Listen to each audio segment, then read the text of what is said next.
Shalom y bienvenidos a Vía Haftaj Israel, una frase hebrea que significa amarás a Israel. Esperamos que se queden con nosotros, ya que nuestro maestro, el Dr. Baruch, nos compartirá una enseñanza expositiva de la Biblia. El Dr. Baruch es profesor titular del Instituto Zera Abraham, con sede en Israel. Aunque todos los cursos en el instituto se imparten en hebreo, el Dr. Baruch se complace en compartir esta enseñanza en inglés con doblaje al español. Para más información, visítenos en amarasaisrael.org o descargue nuestra aplicación móvil Mi Estudio Bíblico. Aquí está Baruch y la lección de hoy. Hoy comenzaremos otro capítulo en el libro de Lucas, el capítulo 22. Y con este nuevo capítulo también tenemos un nuevo tema. Vamos a estar hablando acerca de la fiesta de los panes sin levadura, que también es conocida en un sentido general con el nombre de la Pascua. Como posiblemente recordarás, en el capítulo anterior se hizo énfasis en los últimos tiempos. Y encontramos que el objetivo de los últimos tiempos es una transición que va fuera de este mundo hacia el reino de Dios. Y la única manera como podemos salir de este mundo para entrar al reino de Dios es a través de la redención. Vemos que la Pascua, ese día específico, es conocido como la fiesta de la redención. Es a través de la sangre del Cordero de Pascua, que uno es redimido. Y con esa redención viene una nueva identidad y también una nueva ubicación. A través de la sangre del verdadero Cordero de Pascua, y por supuesto me refiero a Mesías Yeshua, a Jesús de Nazaret, a través de su obra, podemos encontrar la redención eterna. Es decir, que nos convertimos en nuevas criaturas, somos redesignados con esa nueva identidad como parte de la familia eterna de Dios. ¿Y cuál es esa nueva ubicación para nosotros? Ya no somos residentes y ciudadanos de este mundo, sino que, como dice la Escritura, nos convertimos en peregrinos y extranjeros para este mundo, porque nuestra ciudadanía, nuestro lugar de residencia eterna, será la Nueva Jerusalén, o en otras palabras, el reino de Dios. Dicho esto, toma tu Biblia y ve conmigo al libro de Lucas, capítulo 22. Comenzaremos en el verso 1 que dice: Pero se acercaba la fiesta de los panes sin levadura. Bien. La fiesta de los panes sin levadura dura 7 días. Comienza en el día 15 del primer mes, y por 7 días no se come nada que tenga levadura. Encontramos que el día anterior a ese día 15 del primer mes es conocido como la Pascua. De una manera muy específica, la Pascua dura solamente un día. Es conocido también en los evangelios como el día de la preparación, cuando el cordero se preparaba para ser comido al día siguiente, que era el primer día de los panes sin levadura. Lo que quizás te pueda sonar extraño es lo siguiente: técnicamente no comemos la Pascua el día de la Pascua. Preparamos la Pascua el día de la Pascua, pero la comemos en el primer día de los panes sin levadura. Ve por favor al verso 1, donde leemos: Pero se acercaba la fiesta de los panes sin levadura, la que se llama la Pascua. Y vemos aquí que cuando llega la Pascua, algo debería venir a nuestra mente, y eso es la muerte. ¿Por qué lo digo? Porque si miramos la primera Pascua en Egipto, la muerte visitó cada hogar. Pero había una elección. Si matabas al cordero pascual, si lo sacrificabas y tratabas adecuadamente con la sangre, entonces la muerte venía sobre ese cordero pascual, pero el castigo pasaba de largo sobre ese lugar. ¿Cuál castigo? La muerte del primogénito. Así que si una familia guardaba la Pascua, la muerte que vendría sería la muerte de ese cordero. Pero si no mataban al cordero pascual, ¿qué ocurría? El primogénito moría, tanto el primogénito de esa familia el primogénito varón, como también moría el primogénito de los animales. Así que la muerte visitaba la casa de todos.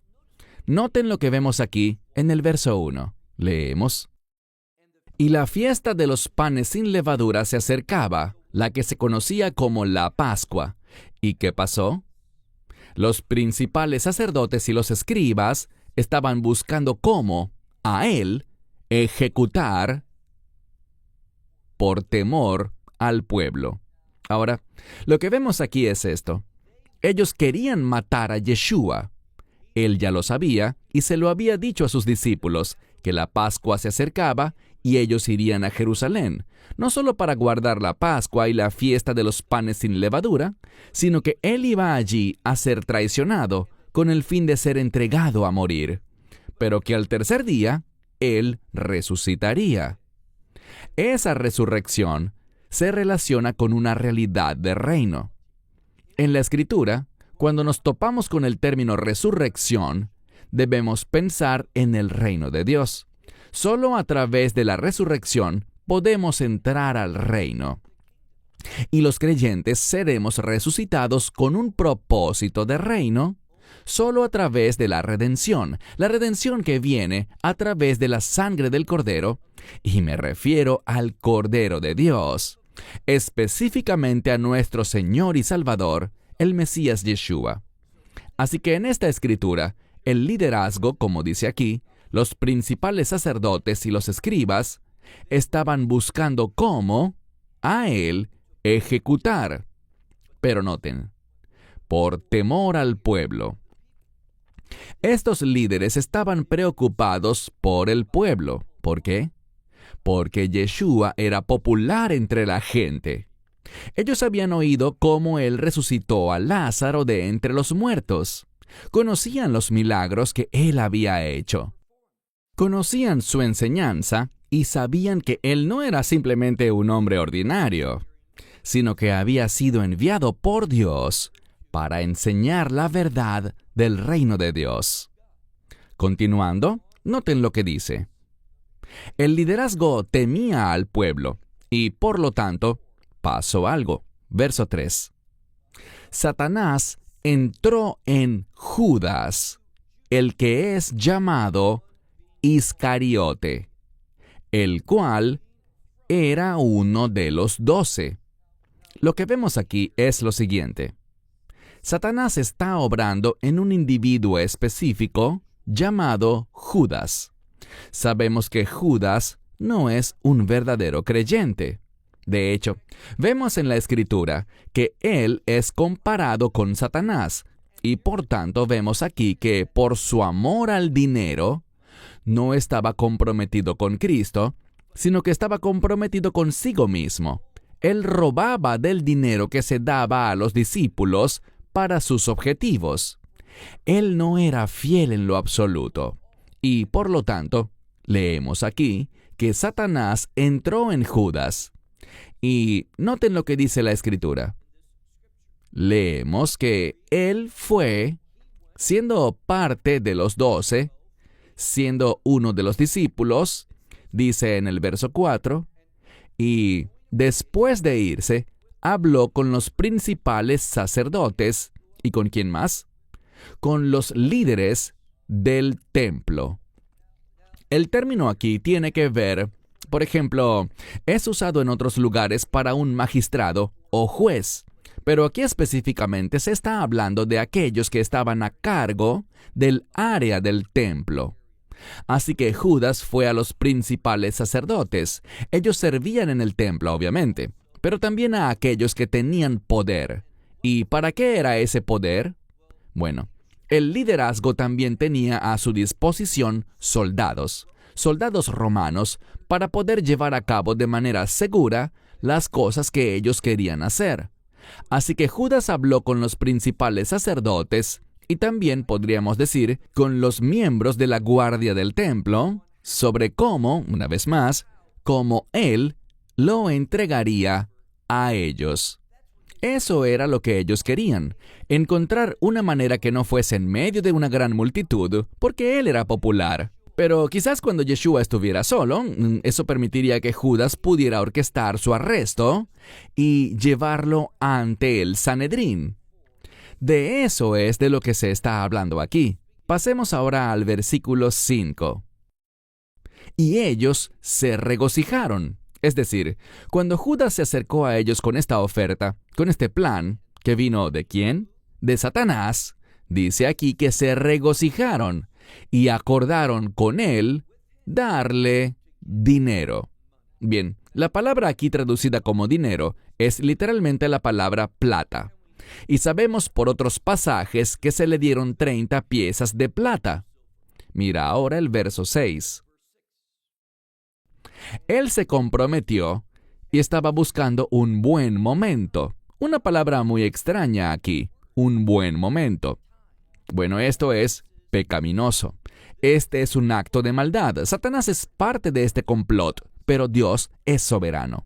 Y lo que quiero decir es esto. Dios es libre de usar lo que Él quiera con el fin de que sus propósitos se cumplan. Ahora, veamos algo aquí. Debemos entender la teología correctamente. Y lo que descubrimos es esto. Judas era un peón o un siervo de Satanás. Satanás entró en él. Satanás no entra en creyentes, pero Satanás entró en Judas. Y vemos que Judas fue usado por él. Dios no formó parte de esto. Ahora, ¿puede Dios usar esto para sus propósitos? Claro que sí, Él es soberano, pero Él no fue quien lo causó. El Mesías vino para llevar a cabo la redención por medio de la fe, mas fue por el rechazo del mundo. Y cuando digo mundo me refiero tanto al liderazgo judío como al liderazgo romano que representa al mundo. Así que fue por causa del rechazo humano que el Mesías murió. Pero Dios usó ese rechazo con el fin de lograr la redención para su pueblo. Así que dice en esta escritura que Él se comprometió y buscaba un buen momento, un tiempo que Dios usaría para sus propósitos, con el fin de entregárselo a ellos sin la presencia, fíjense bien, al final del verso 6, sin la presencia de la multitud. ¿Por qué? Insisto, la Escritura está enfatizando que incluso en este tiempo tan avanzado del ministerio de Yeshua, Él aún era muy popular. Y veremos algo. Vamos a ver que más adelante, en ese juicio ante el Sanedrín, estaban buscando testigos falsos. Y noten que ningún testigo falso vino de entre aquellos que estaban en Jerusalén en ese momento. Era una de las 3 fiestas en las que todo hombre religioso debía subir a Israel, específicamente a Jerusalén, para guardar la fiesta. Y vemos aquí que inicialmente ningún testigo se presentó. Finalmente dice que testigos falsos se presentaron. ¿Qué significa eso? Personas que no deberían poder testificar ante el Sanedrín, pero como ningún judío piadoso, ninguno que temiera al Señor y creyera en la ley de Moisés, ninguno de ellos testificaría contra Yeshua, entonces tuvieron que recurrir a testigos falsos, personas que nunca debieron ser permitidas para testificar ante el Sanedrín. Y todo esto demuestra algo: la corrupción del Sanedrín, la impureza del liderazgo, y cómo ni siquiera estaban comprometidos con su propio protocolo con respecto a este juicio. Pasemos al verso 7. Pero llegó el día de los panes sin levadura. Fíjense, es el primer día de los panes sin levadura. De eso es de lo que se está hablando aquí. Pero lo importante es esto: en el cual era necesario sacrificar la Pascua. Aquí es donde tenemos que entender las cosas correctamente. Dice que el primer día de los panes sin levadura había llegado, lo que significa que estaba cerca, a las puertas. ¿Y qué debía hacerse el día anterior? Justo lo que leímos. Este es el momento en el que la Pascua, y esta es una palabra muy precisa, que se refiere al Cordero de Pascua, cuando el Cordero de Pascua debía ser sacrificado. ¿Por qué? Porque uno participa de ese Cordero Pascual en el primer día de los panes sin levadura. Así que esto es lo que la Escritura nos está diciendo, que se acercaba el primer día de los panes sin levadura, y por lo tanto la Pascua debía sacrificarse. ¿Y qué sucedió? Mira el verso 8. Y él envió, ¿quién envió? Yeshua. Él envió a Pedro y a Juan, diciéndoles, vayan y preparen para nosotros la Pascua, con el fin de que nosotros la comamos. Bien, lo que importa aquí es la palabra que se usa. De nuevo, nos perdemos mucho si no prestamos atención al idioma original. Normalmente, en griego, cuando hablamos de comer algo, usamos la palabra estío. Es la palabra que se usa para describir el consumo humano de alimentos. Esta no es la palabra. Esta es una palabra diferente aquí. Proviene del término griego fago. Y fago tiene una connotación muy diferente. ¿Por qué? Bueno, normalmente, cuando el término fago se usa en griego antiguo, no se refiere al consumo de alimentos por humanos, es decir, al comer de las personas, sino al de animales. Y los animales comen por una razón muy diferente. Ellos comen para sobrevivir. Pero los humanos comemos tal vez por compañerismo, comemos cuando hay un evento, comemos incluso si no tenemos hambre. A veces aún participamos de refrigerios y cosas así, quizás para celebrar algo, o simplemente para compartir un tiempo con otra persona. Así que aquí, la palabra que se usa es fago. ¿Por qué? Para mostrar dependencia. Es absolutamente necesario que uno participe de esta Pascua, porque la Pascua, como ya hemos dicho, es la fiesta de la redención. Y por tanto, necesitamos desesperadamente esta redención. Dependemos de esta redención. Leemos aquí que Él los envió a los dos, a Pedro y a Juan, diciéndoles, vayan y preparen, fíjense en esto, para nosotros la Pascua, a fin de que comamos. Verso 9. Pero ellos le dijeron, ¿dónde quieres que la preparemos? Verso 10. Él les dijo, he aquí, después de entrar en la ciudad, es decir, después de que ustedes dos entren en la ciudad, encontrarán a un hombre llevando un cántaro de agua. Bien, esto habla de una vasija de agua bastante grande. Y Yeshua, quien lo sabe todo, está hablando y dice, cuando entren en esa ciudad van a ver a un individuo cargando esta gran vasija o cántaro de agua, y dice, sigue leyendo en el verso 10, síganlo hasta la casa en la que él entrará. Verso 11. En el verso 11, Yeshua sigue hablando y les dice, y ustedes han de decirle al dueño de la casa, ¿qué deben decirle? Ellos deben decirle esto, a ti, el maestro. Bien, él está explicándole a estos dos discípulos, Pedro y Juan, lo que deben decirle a este hombre que entra en la casa cargando esta gran vasija de agua. Deben decirle, el maestro, refiriéndose a Yeshua mismo, el maestro te dice, a ti, ¿dónde está el aposento alto? Es decir, ese cuarto de huéspedes donde la Pascua yo comeré con mis discípulos. Entonces Yeshua está diciéndole a Pedro y a Juan, van a encontrarse con un hombre. Yeshua sabe de antemano que el hombre estará cargando una gran vasija de agua. Y les dice, síganlo hasta la casa y díganle que el maestro, refiriéndose a sí mismo, al Mesías Yeshua, él quiere saber cuál es ese aposento alto para que pueda comer allí con sus discípulos esta Pascua. Verso 12. Y ese hombre les mostrará un aposento alto, y no cualquier aposento alto, sino uno grande que está amoblado, es decir, todo preparado. Allí ustedes harán los preparativos finales. Versículo 13. Y yéndose, ¿qué hicieron los discípulos? Estos dos, Pedro y Juan. Ellos obedecieron. Eso es lo que hacen los discípulos. Escuchamos y obedecemos. Leemos que después de irse, encontraron todo tal como él se los había dicho. ¿Y qué hicieron? Y prepararon la Pascua.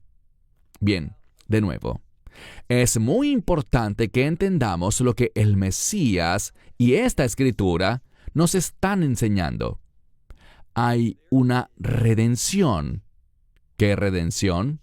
La Pascua. La redención por medio de la sangre del Cordero.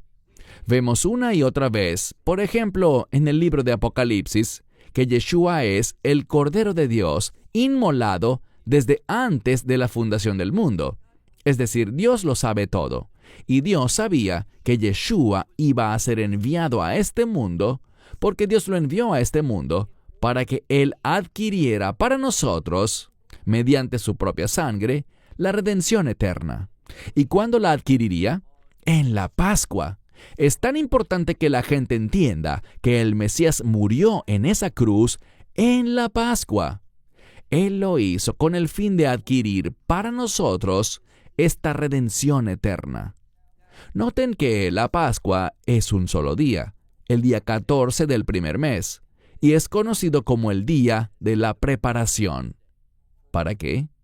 Con el fin de observar la fiesta de los panes sin levadura. Y en cuanto a la fiesta de los panes sin levadura, debemos saber que la ausencia de levadura se relaciona con ausencia de pecado. La levadura se relaciona con el pecado y el orgullo. Aquello que no tiene levadura habla de pureza, ausencia de orgullo y carencia de egoísmo. Lo que descubrimos es esto. El Mesías es el ejemplo perfecto al ser el Cordero de Pascua, pero también al ser aquel que fue preparado para nosotros, para que nosotros podamos verdaderamente observar la fiesta de los panes sin levadura. ¿Y a qué me refiero con eso? De nuevo, la ausencia de levadura tiene que ver con humildad, carencia de orgullo y de egoísmo. Aquello que no tiene levadura es usado por Dios. Haz un buen estudio de lo que ocurría en el templo y encontrarás que en el templo todo era sin levadura. ¿Por qué? Estar sin levadura es necesario para poder adorar a Dios. Y la redención nos prepara para adorar a Dios. Sin redención es imposible adorar a Dios, imposible entrar en su presencia, imposible llegar a ser su pueblo de reino. Así que la redención es necesaria y el Mesías, recuerden lo que dijo Juan el Bautista cuando vio por primera vez a Yeshua. Él dijo, «He aquí, el Cordero de Dios», es decir, aquel que Dios proveyó, aquel que Dios envió a este mundo con el fin de que, Él dijo, «He aquí el Cordero de Dios que quita el pecado del mundo». Eso es lo que hace el Mesías. A través de su muerte en la Pascua, por medio de su obra redentora, encontramos que los pecados son removidos. Y mediante ese acto de redención, no solo nuestros pecados son quitados, sino que también sabemos que a través de ese nuevo pacto, todos nuestros pecados son olvidados, perdonados y olvidados. Y no hay nada que se interponga entre nosotros y Dios. A través de la redención podemos tener intimidad eterna con Dios. Podemos estar en su presencia y estaremos en su presencia en el reino de Dios. Así como los hijos de Israel salieron de Egipto, Egipto, como he dicho muchas veces, es un símbolo del mundo. Así que Israel salió de Egipto, y junto con Israel, es decir, junto a los hijos de Israel, iba también una multitud mixta de diversas naciones. Ellos también, por medio de la fe, guardaron la Pascua. Los hijos de Israel, junto a esa multitud mixta, salieron al desierto, a ese lugar desolado por 40 años. Y el número 40 se relaciona con transición y cambio. Cuando los 40 años llegaron a su fin, el pueblo era distinto. ¿Por qué? Esa generación desobediente había muerto. Pero había una nueva generación, la siguiente generación, y ellos fueron a quienes Dios llevó a la tierra de Israel. ¿Y qué fue lo primero que hicieron? Celebraron la Pascua en Gilgal. ¿Por qué allí? Gilgal es una palabra que significa hacer rodar. Y eso es lo que hace Dios. Él hace rodar nuestra condición de ser incircuncisos. Y nos hacemos circuncisos no solo exteriormente, sino interiormente en nuestros corazones, para que pensemos diferente, actuemos diferente y seamos una nueva creación, por medio de la redención que viene solamente por la sangre del Cordero de Dios, nuestro Señor y Salvador, el Mesías Yeshua. Vamos a ver en las semanas venideras que todo lo que fue hecho para traernos a una intimidad con Dios y permitirnos pasar la eternidad en el reino de Dios, todo eso nos llega dentro del contexto de la Pascua y de la fiesta de los panes sin levadura, para enseñarnos que, ciertamente, Yeshua es aquel Cordero de Dios que fue enviado a este mundo para entregar su vida. ¿Para qué? Para que podamos tener vida eterna. Para que por medio de su vida, que fue una vida perfecta, podamos ser transformados y la justicia del Hijo nos sea impartida, de modo que seamos bienvenidos al reino de Dios, donde conoceremos la gloria de Dios, la intimidad con Dios, las bendiciones y las promesas de Dios, porque así de bueno es nuestro Dios. Y solo será posible entender la provisión de Dios cuando entendamos correctamente este día de preparación, la Pascua, y los 7 días que le siguen. El 7 se relaciona con el propósito de Dios. ¿Y cuál es su propósito? Traerte a una relación eterna con Él, por fe, al creer en el Cordero de Dios que derramó su sangre para que tú puedas experimentar vida eterna en su reino. Cierro con esto. Shalom. Esperamos que te hayas edificado con el mensaje de hoy y lo compartas con otros. Te invitamos a seguir nuestros estudios cada semana por este canal y por el portal de YouTube de Amarás a Israel. También puedes descargar nuestra aplicación móvil gratuita, Mi Estudio Bíblico. Finalmente, para obtener más información sobre nosotros, visita nuestra web amarasaisrael.org, donde encontrarás otras conferencias de Baruch en audio, video y texto. Hasta el próximo programa. Que el Señor te bendiga en Yeshua HaMashiach, Jesús el Mesías, mientras caminas con Él. Shalom desde Israel.